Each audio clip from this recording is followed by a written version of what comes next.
Welcome best friends, एक बार फिर से आप सभी का स्वागत करता हूं आज के इस जनरल अवेयरनेस सेशन में फ्रेंड्स।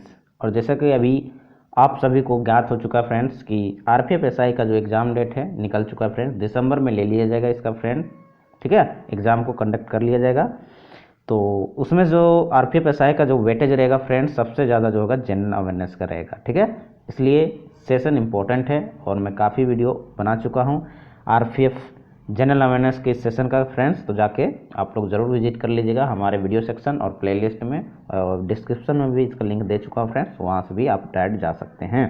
तो चलिए, आज का पहला सवाल है आप लोगों के बीच में, भारत में योजनाबद्ध अर्थव्यवस्था किस पद्धति पर आधारित है फ्रेंड्स। तो इसका बिल्कुल ही करेक्ट आंसर हो जाएगा option number 4 is the correct answer हो जाएगा, समाजवादी अर्थव्यवस्था पर, ठीक है। अगला है, भारत में योजना आयोग का गठन किस वर्ष किया गया था। तो इसका बिल्कुल ही करेक्ट आंसर होगा option number 2 is the correct answer friends, 1950 में। अगला है, निम्नलिखित में से कौन सा एक युग्म सही नहीं है। तो इसका बिल्कुल करेक्ट आंसर होगा option number 1 is the correct answer होगा, क्योंकि आपका 1961 और 66 जो रहा था फ्रेंड्स, ये योजना अवकाश कर रहा था, इसलिए पंचवर्षीय योजना नहीं रही थी, ठीक है। अगला क्वेश्चन है, संविधान के किस अनुच्छेद में कहा गया है कि अध्यक्ष के पास निर्णायक मत होगा जिसका प्रयोग मतों की संख्या के बराबर होने की स्थिति में किया जाएगा। तो इसका बिल्कुल सही जवाब होगा option number 3 is the correct answer होगा, अनुच्छेद 100 यानी आर्टिकल 100 में। अगला क्वेश्चन है, जीएनपी माइनस राशन अवमूल्यन इक्वल टू क्या कहलाएगा फ्रेंड्स। जिसका बिल्कुल सही जवाब होगा option number 3 is the correct answer हो जाएगा, एनएनपी कहलाता है। अगला क्वेश्चन है, जब सरकार के विभिन्न अंगों के बीच सत्ता का बंटवारा हो तो उसे खाली जगह के नाम से जाना जाता है।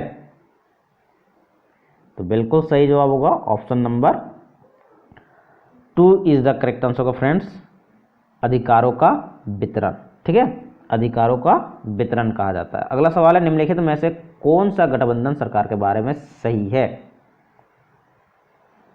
इस क्वेश्चन का सही जवाब होगा friends option number 3 is the correct answer होगा, दो या अधिक दलों के बीच के सत्ता की साझेदारी, ये गठबंधन सरकार कहलाता है। अगला है, किस प्रकार की सरकार निष्पक्ष तथा स्वतंत्र चुनावों पर आधारित होती है जिसमें तत्कालीन सत्ताधारियों के हारने का निष्पक्ष उचित अवसर हो। ऑप्शन आप लोग के बीच में फ्रेंड्स, बिल्कुल करेक्ट आंसर होगा option number 1 is the correct answer होगा, लोकतांत्रिक यानी डेमोक्रेसी वाले सरकार में। अगला क्वेश्चन है, राज्यसभा का सदस्य बनने के लिए न्यूनतम आयु क्या होनी चाहिए फ्रेंड्स। तो इसका बिल्कुल ही सही जवाब होगा ऑप्शन नंबर 2 यानी कि 30 वर्ष। अगले सवाल की ओर बढ़ते हैं, भारत में स्वतंत्रता के बाद कितनी बार राष्ट्रीय आपातकाल लागू हो चुकी है। हमारा जब भारत स्वतंत्र हो चुका था फ्रेंड्स, उसके बाद जो अभी तक जो है कितनी बार राष्ट्रीय आपातकाल लागू हो चुकी है, ये आप लोगों को बताना। ये रेलवे का फेवरेट क्वेश्चन है। बिल्कुल करेक्ट आंसर होगा option number 3 is the correct answer होगा, 3 बार। अगले सवाल की ओर बढ़ते हैं, भारत के राष्ट्रपति द्वारा बुलाए गए संयुक्त बैठक की अध्यक्षता निम्नलिखित में से कौन करता है। ये भी क्वेश्चन इंपॉर्टेंट है फ्रेंड्स। बिल्कुल करेक्ट आंसर होगा ऑप्शन नंबर 2, लोकसभा अध्यक्ष के द्वारा किया जाता है। अगला सवाल है, प्रत्येक 6 महीने में संसद की स्वीकृति लेकर राष्ट्रपति शासन अधिकतम कितने समय के लिए बढ़ाया जा सकता है। बिल्कुल करेक्ट आंसर होगा option number 4 is the correct answer होगा, अधिकतम 3 साल के लिए। अगला सवाल है, संसद के दोनों सदनों में से किस एक सदन में न्यूनतम कितने सदस्य होने अनिवार्य हैं जिससे सदन की कार्यवाही चलती रहे।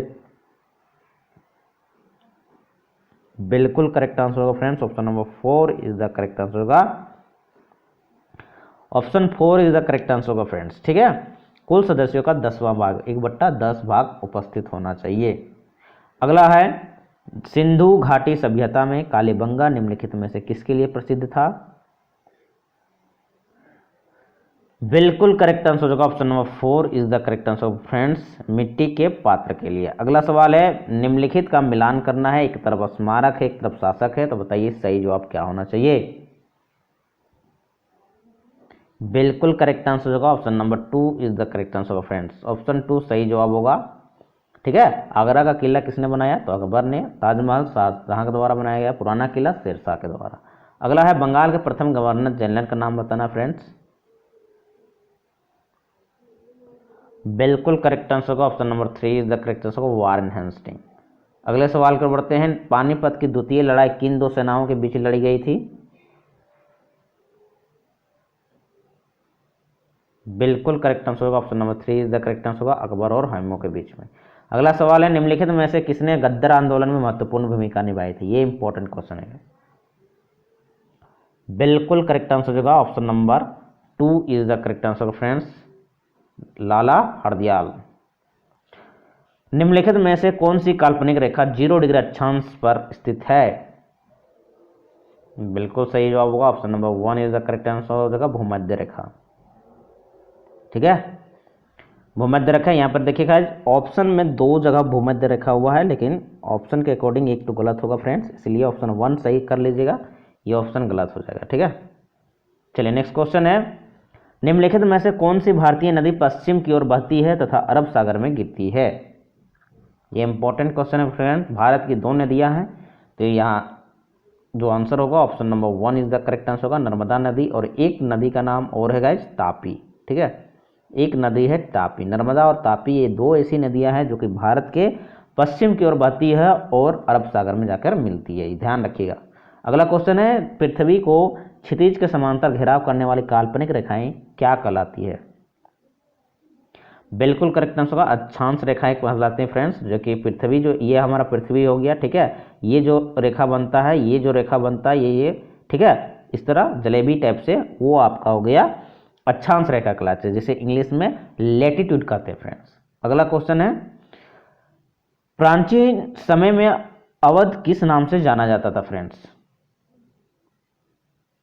तो बिल्कुल करेक्ट आंसर हो जाएगा इसका option number 2 is the correct answer हो जाएगा, कोसल के नाम से जाना जाता था। अगला है, निम्नलिखित में से किस शहर को भारत का शून्य मील केंद्र के नाम से भी जाना जाता था? सही जवाब होगा option number 3 is the correct answer होगा, नागपुर को। ये नागपुर है कहाँ फ्रेंड्स? तो महाराष्ट्र राज्य में पड़ता है। निम्नलिखित में से कौन सा मानव में एक बॉल तथा सॉकेट ज्वाइंट का एक उदाहरण है? ऑप्शन नंबर 1 है कलाई का जोड़, कमर का जोड़, अंगुली का जोड़ या गर्दन का जोड़। इसका बिल्कुल ही सही जवाब होगा option number 2 is the correct answer होगा फ्रेंड्स, कमर का जोड़। ये आपका एक बॉल तथा सॉकेट ज्वाइंट का उदाहरण है। अगला है, निम्नलिखित में से किसके लिए एक बीटी बीज भी विकसित किया गया है? इसका बिल्कुल सही जवाब होगा option number 3 is the correct answer होगा, कपास के लिए। अगला सवाल है, निम्नलिखित में से किसमें विटामिन सी की मात्रा सबसे अधिक होती है?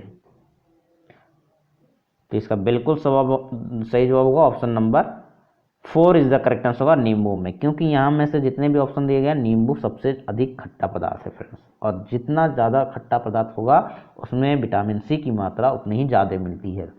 अगला है, डोली एक प्रतिरूप है, यानी डोली किसका नाम है फ्रेंड्स? ये आप लोग को बताना है। बिल्कुल करेक्ट आंसर होगा option number 3 is the correct answer होगा, आपका भेड़ का नाम है। अगला सवाल है, निम्नलिखित में से कौन शीत रक्त वाला जानवर है फ्रेंड्स? तो इसका बिल्कुल सही जवाब होगा option number 3 is the correct answer होगा friends, option number 3 is the correct answer होगा, सांप। सांप जो है ठंडे रक्त वाले जानवर होते हैं, याद रखिएगा, इन्हें ज़्यादा टेम्परेचर पसंद नहीं होता फ्रेंड्स। अगला है, निम्नलिखित में से कौन सी ग्रंथि वृद्धि हार्मोन का रिसाव करती है? तो इसका बिल्कुल ही करेक्ट आंसर होगा option number 2 is the correct answer होगा, पीयूष ग्रंथि, जिसे पिट्यूटरी ग्रंथि भी कहते हैं। अगला है, जेट इंजन खाली जगह के संरक्षण के सिद्धांत पर कार्य करता है फ्रेंड्स। बिल्कुल करेक्ट आंसर होगा option number 3 is the correct answer होगा फ्रेंड्स, रैखिक संवेग संरक्षण नियम पर। अगला है, एक पतीले में पानी के स्तर में क्या परिवर्तन आएगा जब उसमें तैरता हुआ बर्फ का टुकड़ा पिघल जाएगा? इसका बिल्कुल करेक्ट आंसर होगा ऑप्शन नंबर 3, यानी कि समान रहेगा, कोई परिवर्तन नहीं आएगा। अगला सवाल है, निम्नलिखित में से कौन सी मात्रा जड़त्व का माप है? इसका बिल्कुल सही जवाब होगा ऑप्शन नंबर 3, यानी कि द्रव्यमान। अगला है, खाली जगह यंत्र कंपन करती हुई तार के नियमों का अध्ययन करने के लिए इस्तेमाल होता है, किस चीज का? बिल्कुल करेक्ट आंसर हो जाएगा फ्रेंड्स, बिल्कुल सही जवाब होगा option number 2 is the correct answer, sonometer. अगले सवाल के बढ़ते हैं, निम्नलिखित में से कौन सा यह शेष सही है? पहला, दूसरा, तीसरा दिया गया फ्रेंड्स, कथन दिया गया है और आंसर आप लोगों को कोट में दिया गया है। तो बताइए सही जवाब कौन सा होगा? तो यहाँ जो बिल्कुल सही जवाब होगा friends, option number 1 is the correct answer होगा। 1 तथा 2 यानी GUI का जो आपका विस्तारित रूप होता है फ्रेंड्स, ग्राफिकल यूजर इंटरफेस होता है, वीडियो का विजुअल डिस्प्ले यूनिट होता है, लेकिन ALU का जो होता है अर्थमेटिक लॉजिक यूनिट होता है, ध्यान रखिएगा। इसलिए ऑप्शन थर्ड जो होगा, मतलब कि कथन थर्ड गलत होगा, यानी 1 और 2 सिर्फ सही होगा। Option A is the correct answer होगा, यानी कि 1। अगला है, निम्नलिखित में से कौन सा एक वर्ड प्रोसेसर नहीं है? तो यहाँ हो जाएगा ऑप्शन नंबर 3 माइक्रोसॉफ्ट एक्सेल, ये एक्सेल का काम करता है फ्रेंड्स। अगला है, निम्नलिखित में से किस में सिलिकॉन का उपयोग नहीं किया जाता है? जी बिल्कुल करेक्ट आंसर होगा स्याही कलम में। अगले सवाल की ओर बढ़ते हैं, निम्नलिखित में से किसका उपयोग परमाणु भट्टी यानी कि रिएक्टरों में नियंत्रक छड़ों की तरह किया जाता है? जिसका बिल्कुल सही जवाब होगा option number 4 is the correct answer होगा friends. Option 4 is the correct answer होगा, ध्यान रखिएगा, है ना, यानी कि बोरॉन का। अगले सवाल की ओर बढ़ते हैं फ्रेंड्स, बारूद बनाने के लिए निम्नलिखित में से किसका उपयोग होता है? बिल्कुल सही जवाब होगा option number 3 is the correct answer होगा नाइट्रोग्लिसरॉल का। अगला सवाल है, निम्नलिखित में से किसी व्यावसायिक नाइट्रिक अम्ल को रंगीन करने के लिए उसमें मिलाया जाता है? नाइट्रिक अम्ल को रंगीन करने के लिए मिलाया जाता है, व्यावसायिक जो आपका नाइट्रिक अम्ल होता है रंगीन करने के लिए। तो इसका बिल्कुल ही करेक्ट आंसर होगा friends option number 4 nitrogen dioxide का। अगला सवाल है, निम्नलिखित में से मिलान करना है, एक तरफ राष्ट्रीय उद्यान है, एक तरफ जानवर है फ्रेंड्स, और इसका आंसर जो आप लोग को देना है कोट में दिया गया है, जैसा कि आप लोग देख सकते हैं। और इसका बिल्कुल ही सही जवाब होगा, प्यारा सा सवाल होगा, option number 2 is the correct answer होगा। प्यारा सा जवाब ऑप्शन नंबर 2, क्योंकि आप सभी जानते हैं कन्हा राष्ट्रीय उद्यान, इसमें आपका बाघ मिलता है, कांजीरंगा जो कि असम में आता है, गेंडा मिलता है, गिर गुजरात में आता है जो कि शेर के लिए फेमस है। ठीक है, अगले क्वेश्चन की ओर बढ़ते हैं फ्रेंड्स, निम्नलिखित में से कौन से प्रकार के पेड़ों को सूर्य प्रकाश प्रेमी पेड़ भी कहा जाता है? जिसका बिल्कुल करेक्ट आंसर होगा option number 2 is the correct answer होगा आत्पोद्भिद। निम्नलिखित में से कौन सा एक वायु प्रदूषक है? बिल्कुल सही जवाब होगा option number 2 is the correct answer होगा केवल 2 कार्बन डाइऑक्साइड।